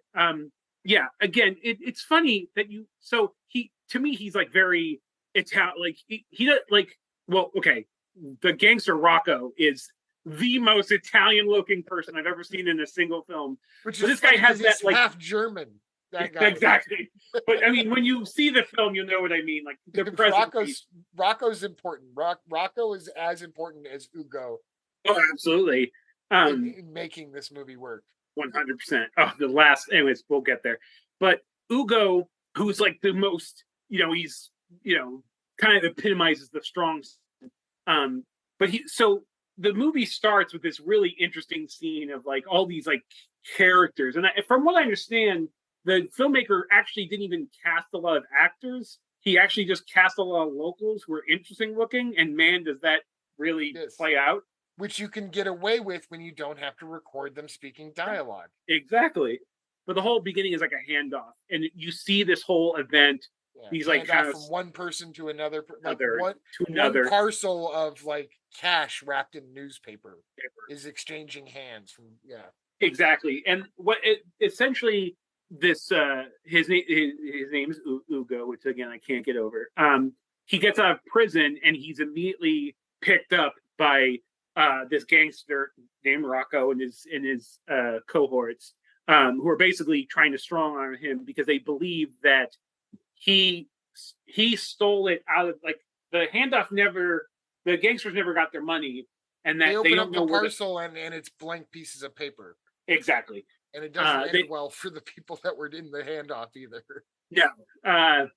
But so they believe that Ugo stole the money, but he ended up getting arrested on that same day. So they want the money back. Bank robbery, by the way. What's up? For a completely different bank robbery. Bank robbery, yeah. But they don't believe like he needs that day. Yeah. He's very staunch. Like, I didn't take the money. I have no idea what you're talking about. But they're basically Rocco works for the Americano, who's like basically a mob, like a big boss type character. And they're basically saying like this, the second you buy something fancy or the second you try to get on a plane, we're going to find you and we're going to get your money. At that point, we are introduced to Ugo's girlfriend, who is one of the most beautiful women I've ever seen in a movie. Yeah. I'm not particularly. I don't particularly love blonde. First of Italian films. Barbara Boucher, I believe, is her name, but it's a French-sounding name. But I think she's actually born in Czechoslovakia. Of course, she was. It's a Euro crime movie. I love this. Yeah, exactly. But she's stunning. But she's this go-go dancer, and she, I guess she's been waiting for him the entire time he was in jail, and seems to love him. But yeah, seems to also seems to think that he took the money. Everybody he runs into is convinced. The police think he's taking the money. The gangsters think he took the money.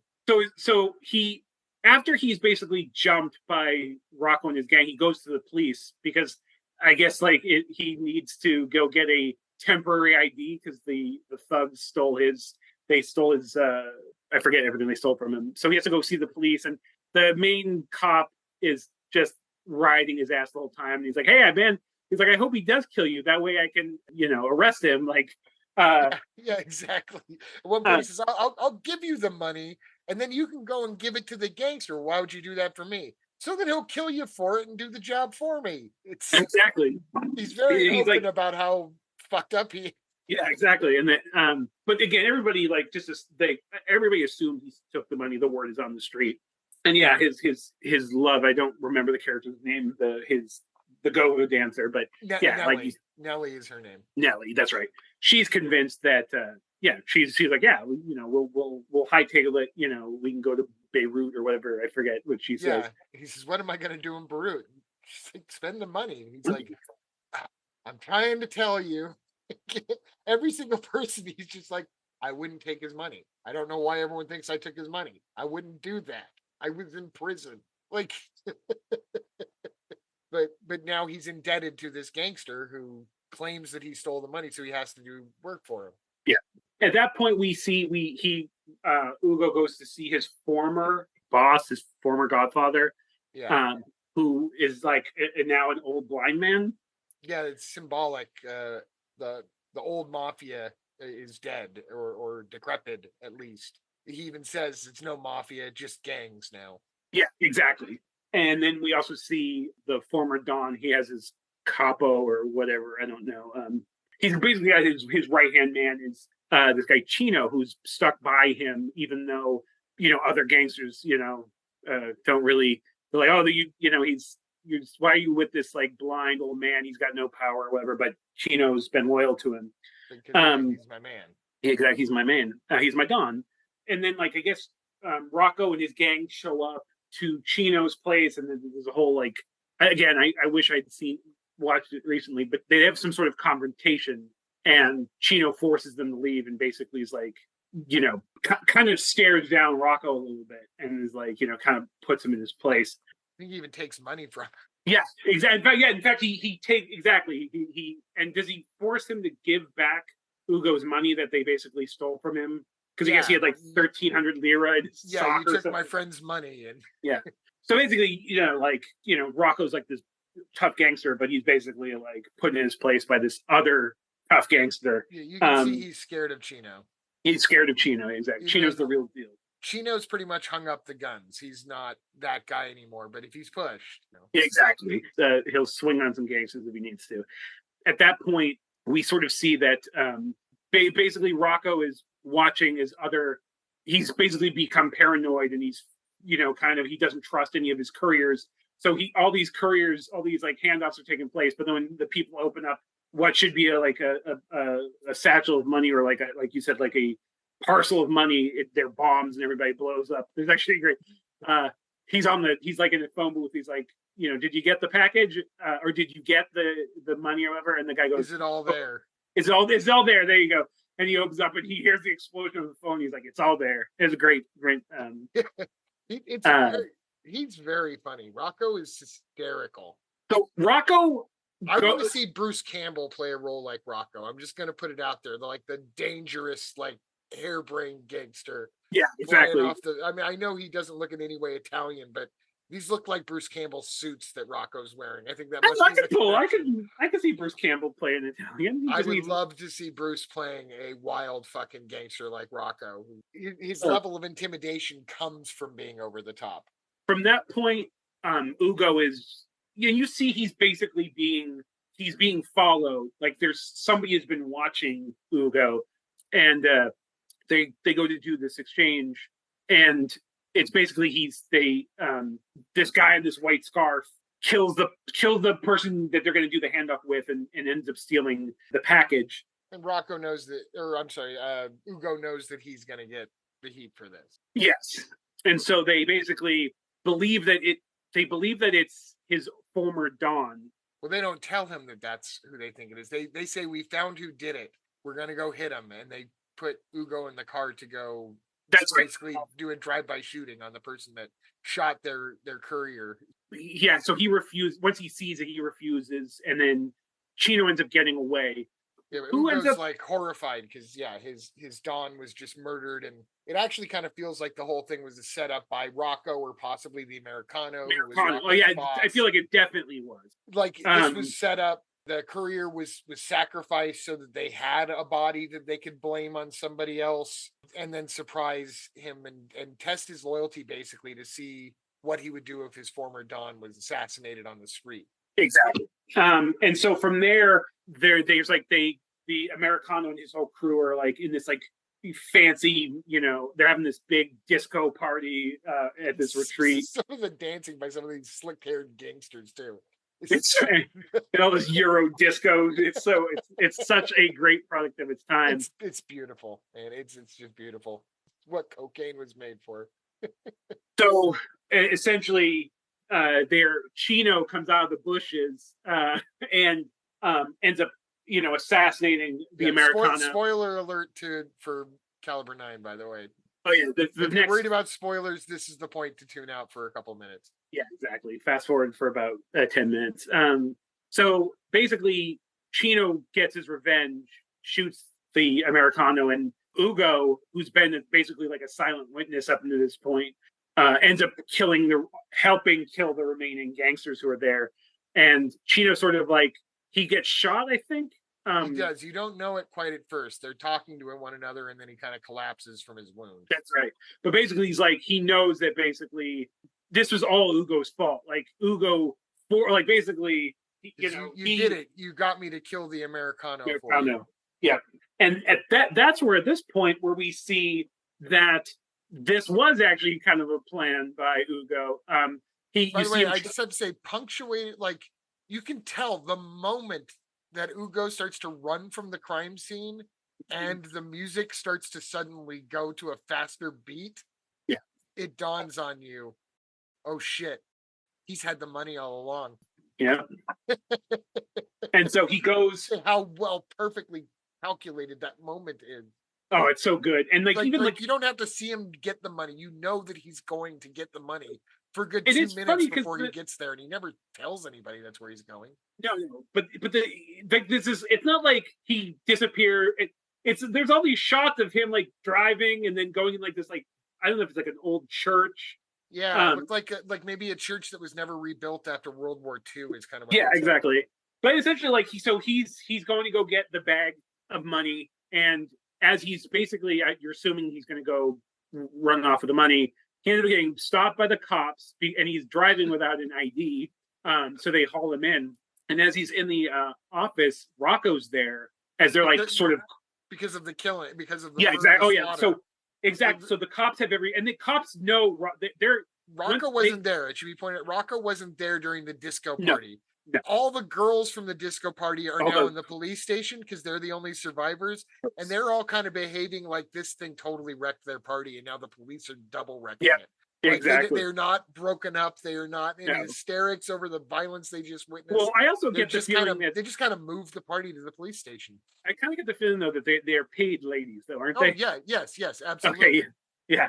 But basically, but Rocco happens to be there, but they know Ugo is involved, and they're trying to hold him. And they're like, the ladies were witnesses, so they're like, we'll get the ladies to say, yeah, we saw this guy here, and then we don't just have to hold him on driving without a license. But while he's waiting in like the holding area or whatever, Rocco tells Ugo, like, he's like, dude, I see what you did. Bag. He sees the bag with the money. Yeah, and he's like, I can't believe it. Yeah, he's like that. Your whole plan was impeccable. And basically, he sort of has this now begrudging admiration and respect. Yeah. I tip my hat to you, Ugo. Yeah, for kind of fucking everybody over and getting away with it. And so, like, and you sort of see Rocco is just like, hey, he's a crook. Like, what, the best crook wins. Like, hands off to you. And he sort of sees Ugo in a new light. The cops are basically, they go these 4 ladies of the evening, and like, you saw him at the party, right? And Rocco kind of slyly like looks at them and shakes his head like, no, he wasn't. Like, don't say anything. And they're all like, no. He's like, didn't you say everybody died? Like, how could you have been there if you said everybody died? Anyway, so Rocco helps him basically get off scot-free, or like the cops can't hold him because they don't have any witnesses that can put him there. And because Ugo is coming from where he hid the money, he's actually picked up by the police entering Milan from the other side of town from where the shooting happened. So he's also got alibi that he's coming into town, not getting out of town. Out of town, yeah. So, and here's where, definitely spoilers. So you think, okay, like, he got away with it. Like, he's going to run off to Beirut with Nelly. So he shows up and she's like, hey, what are you doing here? I thought you were going to be here. And he's like, and he basically shows her the money. And as he's like, again, I feel like we could have gone way more into the way that the fucking incredible music. Again, prog rock bands and Italian 70s soundtrack, I don't know, are my bread and butter. I was going to say, even though Ennio Morricone, who's literally my favorite composer of all time, I still think I actually like this score and soundtrack more than I even liked this is the other guy for me. This is Bacalov. But Bacalov with the prog rock group Osana performing it exactly. Yeah, but just great. It's very interesting, very unique. Bacalov right now, like if you listen to the Video Archives podcast with Quentin Tarantino and Roger Avery, their theme song is a Bacalov song. So really, yeah, while Gala Avery is setting them up at the beginning of every episode, the music is playing, and then Tarantino comes in and says, "Kill the Bacalov," and that's when the music stops. Oh, I gotta listen to the podcast. It's funny because It's a fun, like, I recommend that to anybody listening to this. If I have to tell you about the Video Archives podcast, you're probably not listening to this either. yeah, exactly. I don't, guys. Guess what? Quentin Tarantino has a podcast. We all know, and it's great. I'm not sure what I feel about the Rick Dalton memorial going on right now, but we'll get into that another time. Rick Dalton actually kind of supposedly Rick Dalton in Once Upon a Time in Hollywood goes to Italy to make a couple of these movies. Yes, exactly. Well, I was gonna say, so that's part of the lore of Rick Dalton. But anyway, yeah, so back to the ending. To the end. Of, so you see her eyes, but all of a sudden is this camera shot. Yeah, she's looking at the money, and you see the Ugo's just sort of staring at her, but the kind of camera kind of defocuses a little bit, and you hear noise behind him, and that's when you find out that the guy the guy in the scarf earlier, the guy who's sort of been following Ugo, he's also a server in the nightclub they go to. That's right. That she works at the club. Yeah. So there's this whole scene or this whole moment where she's like, shoot him. There's this maniacal look on her face, telling who's ever at this point you don't know who it is standing behind him, and then when it's revealed it's again the server from the club, and he shoots Ugo. But in one of the most unexpected moments in that kind of scene, Ugo just turns around, and before he dies, he lays a fucking haymaker on her, basically essentially killing her, I guess. No, she's alive. He just busts her nose really bad. Because she pops up in something else later. I'll get into that in a second. But Nellie lives. Yeah, he breaks her nose. She's bleeding out of the face. She's knocked out. Everything happens so fast that it's all timed with the cigarette that he lights when he enters the room. So everything is done before the cigarette burns out. But when he gets shot, his just simple instinct is to use the momentum of being shot to fucking sock her in the face for having him shot before he falls to the ground. Like, that's his last thing. Interesting. Okay, well, I'll get to that, kind of come back to that, because what happens next is my favorite thing to ever happen in any movie. At this point, Rocco, who, I guess I don't remember why he ends up showing up. Because they're going to work together. He asks when they're in the police station, he says, that's right. We've got to work together now that I know that you're this mastermind who hid this money for 2 years. And so he's going to meet him because he knows where Ugo's girlfriend stays. He's going to meet him to talk about starting, because the Americano's dead. Rocco's got nothing else to do. Exactly. He doesn't have except for kiss, Ugo's ass at this point. But that's the thing is, I guess I remember him sort of Ugo was just sort of I thought he sort of blowing him off at the police station, but either way, he shows up to see the aftermath, and he sees, what is the guy's name? The boyfriend, the couple guy. Luca, yes. Yeah. So he sees Luca standing, or kind of leaning over Ugo's body, and he's holding the pistol. Or no, the pistol's on the floor. And at this point, Rocco decides to beat the fuck out of Luca. He kicks the pistol away, and is he bashing his head against he's bashing his head against the corner of a table in the most stylish apartment you've ever seen, by the way. Yeah. This set design again for all of these movies, but especially this one. Yeah, well, Italian set design. Perfect. Yeah. But the speech he's giving, I don't remember, like I said, I wish I knew word for it, but he's like, you don't look at a man like Ugo Piazza. Yeah. Such a man. And you tip his hat to him. You tip your hat to him. That's right. You tip your hat to a man like Ugo Piazza. And at that point, the cops come, because they were also going to there, I guess, because they were wanting to catch him with the money, catch him cold. They're following Rocco because Rocco's an idiot. Yeah. Exactly. It's not that Ugo said we're going to work together. I think he said we'll think about it. And Rocco, Rocco just showed up because he's such an impatient fuck. He's just no, we got to talk about this now. I was always a little wait, the why dead is body Rocco instead. showing up out of here on the blue? But okay. But Yeah, because he's impatient. He's but and so he's the whole pushy. last He's scene, very if pushy. I'm not mistaken, is it's literally the cops taking Rocco away, and you see just dead bodies on the floor. So I don't know. Does she move? It's kind of open for interpretation. All he ever does is punch her, and I guess you could make the argument that he killed her because he hit her so hard. She is covered in blood from one hit, but she's on the ground motionless. And Luca's definitely killed by Rocco. Ugo is definitely killed by Luca. The cops take Rocco away, and then you're left with the final shot of a cigarette that is still On the core, yeah, which is Ugo's great. cigarette on the corner of the table, which just lets you know that in less than the time it takes for a man to smoke his cigarette, he can Well, get double crossed, murdered by his girlfriend, and then he he can can take have out his girlfriend, and then have the girlfriend's boyfriend be taken out by his new friend. Like the violence is so fast. by the moron he called the fucking But It's the so violence great. happens so fast that the cigarette doesn't even burn out. And I can tell you, any I know smoking's a nasty habit, but I can tell you from experience, anybody that lights a cigarette intends to live to the end of it. So at least that long. So yeah, so it's kind of the perfect image to end on. Um, now, how I know that Nelly canonically lives, Excuse there, another movie. there's there's a kind of an interesting lineage to what happens after this, because this is one of those types of films that like DeLeo was never really able to capture this quite again.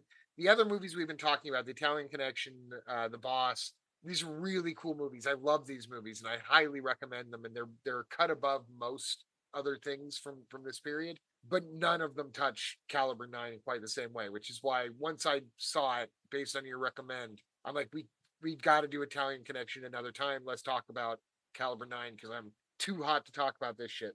But anyways, DeLeo tried to make a sequel at one point, and he made a later film that was considered to be kind of a reversal called Blood and Diamonds in 1978.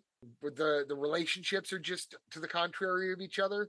But Blood and Diamonds' working title was Roma Calibro 9 instead of Milan Calibro. And Barbara Boucher plays a similar role in that telling. That's not canon though. That's just kind of a woulda, coulda, shoulda. Is it or isn't it? There was an actual sequel made called Calibro 9 in 2020 that I haven't seen and I couldn't find streaming, but it exists. It's about Ugo and Nelly's son, and he is an attorney because Nelly is raising him to not be like the violence that begat him, basically. Um, Saying but like, of course, a client of the Piazza kids, one of his clients ends up accused of something that's going to get back on him, or he ends up in trouble. It is a Euro crime movie done 2020 style. I have no idea if it's any good, but she is back to reprise her role as Nelly. So Nelly did survive. And if you look at it, I mean, it's just a really hard fucking hit. Like, you could believe that he killed her, or you can believe that she's just knocked out with a broken fucking nose. well, I Um, mean, in reality, killing somebody with one punch is very hard, but yeah, in Italian films, it happens all the time.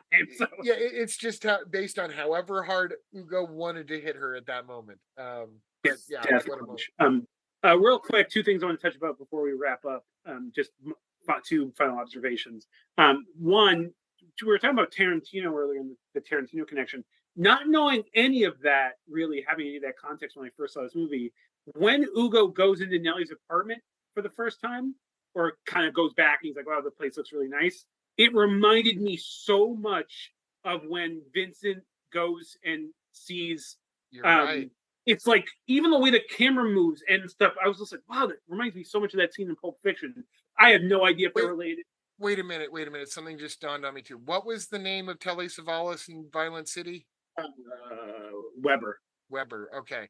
I just had to not double check. Wallace. Not Wallace. Not No, Wallace. Okay, you saw my wheels turning there. yeah, I Uh, did. but you're But right. yeah, it was Like going into this kind of awesome. I mean, in Pulp Fiction, her apartment is kind of wonderfully retro. In Caliber 9, her apartment that is also kind of similarly styled is very modern. yeah, on for the time. Yes, Yeah, exactly.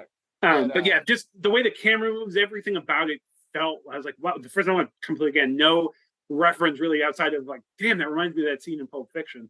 The other thing I wanted to mention is with we didn't really talk about was really the dynamic that kind of cuts through a lot of the film, which is anytime it goes to the cops, there's this weird, like, one cop is very much You're playing uh left cop, yeah, right cop the whole time. yeah, Yeah.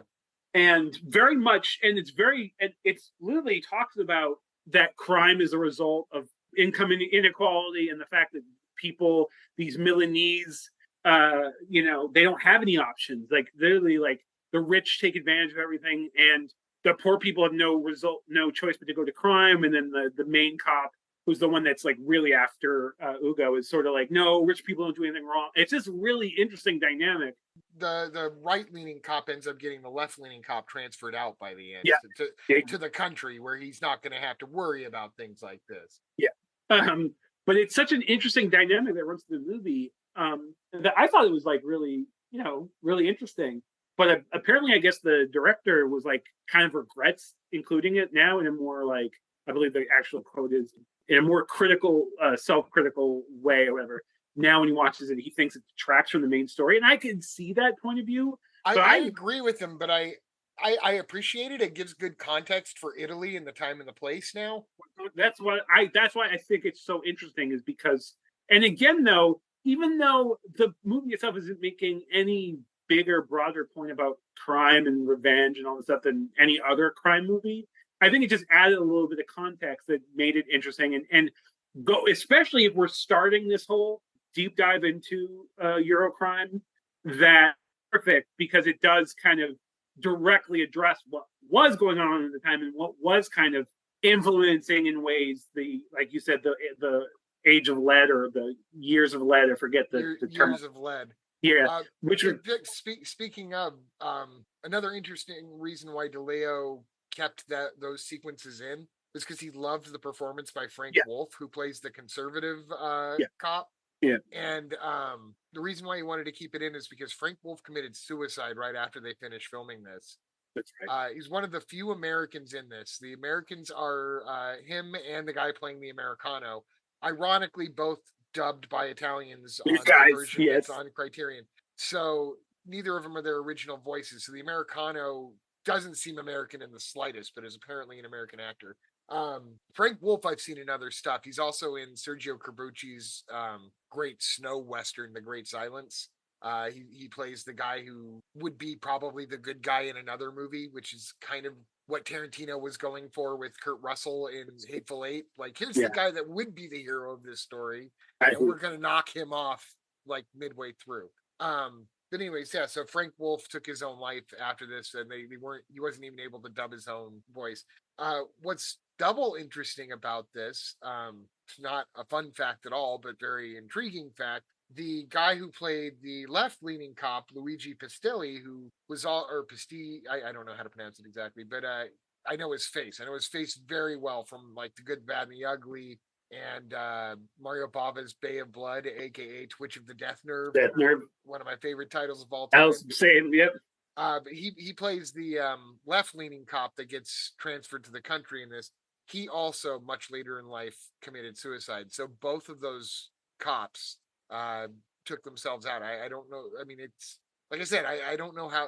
I don't have a connection to the material on that. Yeah, But how do you not, mention something that's that connected? yeah, absolutely.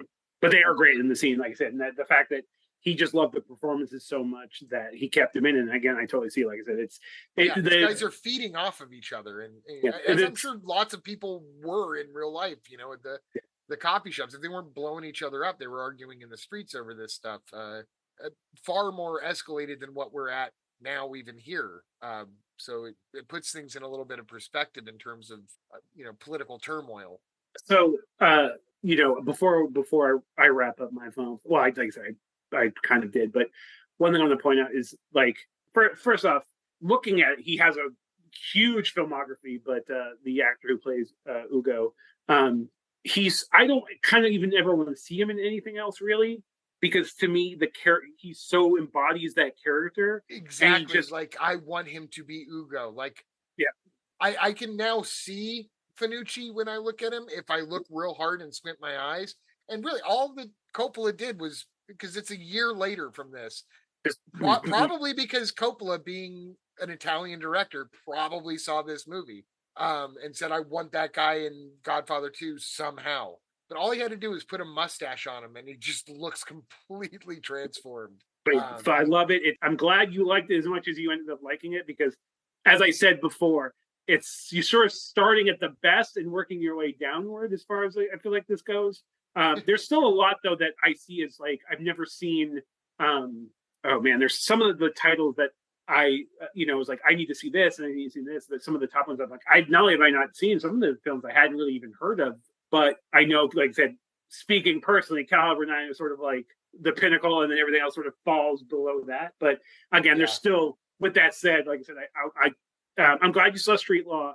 Like I said, there's still a lot that I've seen that I want you to see, and then again, there's a lot more that I know I really want to see, and that hopefully, sort of live up. But We'll you know, exchange notes and we'll figure out a handful of them to see, and maybe we'll do a grab bag. We'll each pick five Poliziotteschi's, and do a super, comprehensive look at him.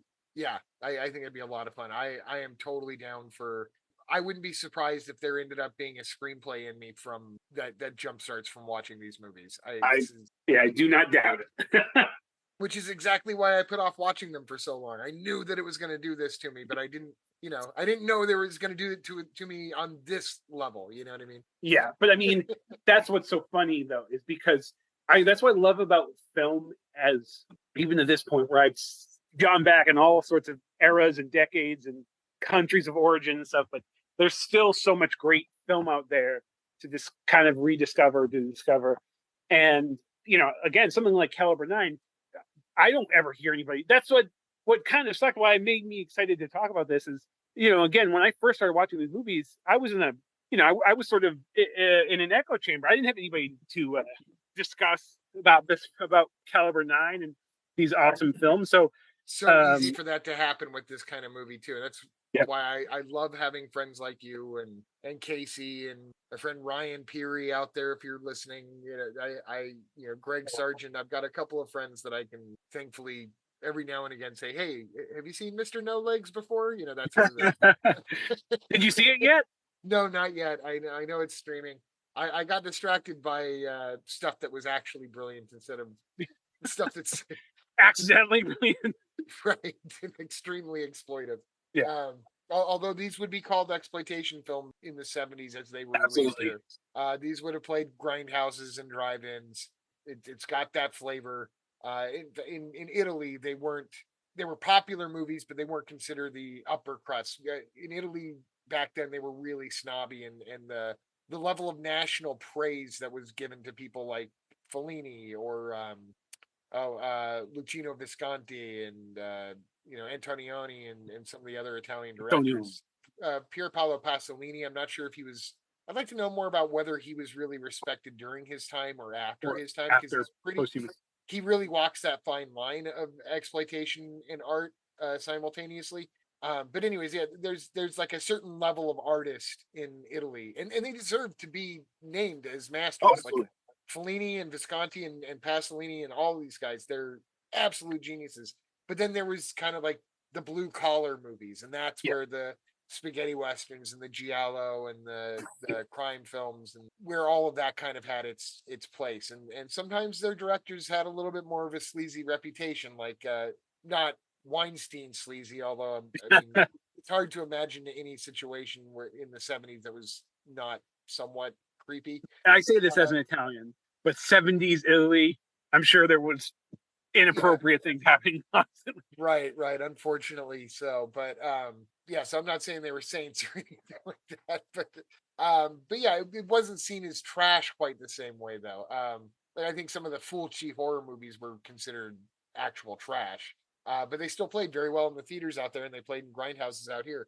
And I wish that I could have been a part of that. Although I have to say, we might be living as Americans in like the golden age of this kind of film in terms of being able to watch it, because yeah, Tarantino grew up watching Violent City, which is better than not seeing Violent City as a young man inspired to write scripts. But I'm sure, saw the family version of it. that was minus 8 minutes, which have now been reinserted, and everything in widescreen. And I've yet to see something that touches on like 4K quality image, which I would love to see because these movies are so rich visually. Oh God, yeah. I mean, this Caliber 9, yeah, absolutely. But having, like I said, kind of recently rewatched Violent City, like it looks better than I. Yeah, it's more artfully filmed even than I would have thought. It, despite some really bad car green screens, look like episode of Car 54. Where are you? Rear Anyway, but projection is what that's called. thank you. I was literally, yeah, rear protection. Sorry. Anyways, on that note, Devin, as my computer here is literally blinking that it's about to die. Okay. Well, it's a good cue. But yeah, this was. We'll get back together. We'll talk more about these movies, and I'll go further into how I firmly believe that Henry Silva is the American actor who looks the most like a Dick Tracy villain without wearing Dick Tracy villain makeup. Some of the things like that. Even though I think he actually is in Dick Tracy in makeup, but he didn't need it. No, he didn't. But we could have a whole episode of Henry Silva. There's if we do more of the DeLeo films, I guarantee. Come up.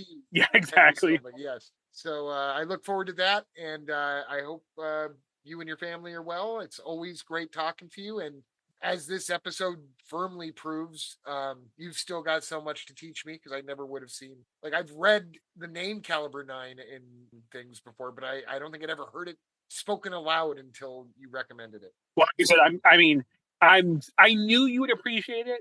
I knew this was going to be a genre, anyways, that once you started seeing was so up your alley. In fact, it was so fun to like know that you were sort of like gonna get into these. But I'm glad you enjoyed it as much as I hoped you were going to enjoy it. I'm very happy. I think the text that I sent you randomly was Caliber 9. Holy shit! Yeah, exactly. That's why I was like, yes.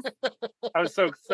I told my wife, I was like, oh man, this is awesome. Like, I love getting to share the love for somebody whose opinion I respect so much. So. Well, likewise, and I hope that people take our advice and seek out these films themselves. They are available online. They are available on Blu-ray. Get them while you can. I will say, as much as I have no problem with streaming, I think it's a very legitimate. I know Tarantino's opinion currently about streaming films. I have no problem with them not on some high horse about it. But if you're a film lover, support physical media. While we're in this sort of age where there are so many amazing boutique labels who are putting out these amazing films, some of them for the first time in the United States, and doing these loving, painstaking conversions and restorations and what have you. So, obviously support if you can afford to buy physical media, support these companies so that we continue to get awesome releases. So. Exactly. And if you can, even beyond that, find them on the websites. Check, Kino.com, shoutfactory.com, and buy directly from them so that Amazon's not getting their cut. You're just directly from the source and supporting what is now essentially a cottage niche business. We are lucky that we are at a time right now where physical media as an entire entity is like holding on tightly to, maybe to an inevitable decline. But with that said, we're in this weird, almost golden age where there's so many options now for not only releases, but releases by people who are actually fans of the films, fans of the filmmakers, and want to do the best job possible. So you're getting great versions of these movies being released. And for to own forever, so that someday the cloud won't disappear and all your films will be gone. So exactly. Anyways, Devin, loved it. Thank you so much, man. It's always a pleasure. Hopefully you and yours are doing well. Hopefully we can. I told myself I wasn't going to say this, but hopefully we can record sooner rather than later. But I said I wasn't going to say it either, but God damn it, I mean it. Yeah. We'll do it soon. Yes, and I hope again, as I mentioned earlier, hopefully we can really deep dive even more into these amazing films, because again, there's so many films I want you to see, so many more films I need to see. So yeah, it's a good excuse. I'm excited for this. So you guys let us know if you're excited for this as well. And I don't think we're going to be doing this as our next episode because I don't want to bore people with it, but sometime in the near future, maybe end of summer, towards the end of summer, something like that. But I'm telling you that the next episode will be sooner than 3 months. Yeah. Well, we're going to do our best. But always a pleasure to talk to you, James. And I wish the best to everybody out there. Ciao, ciao.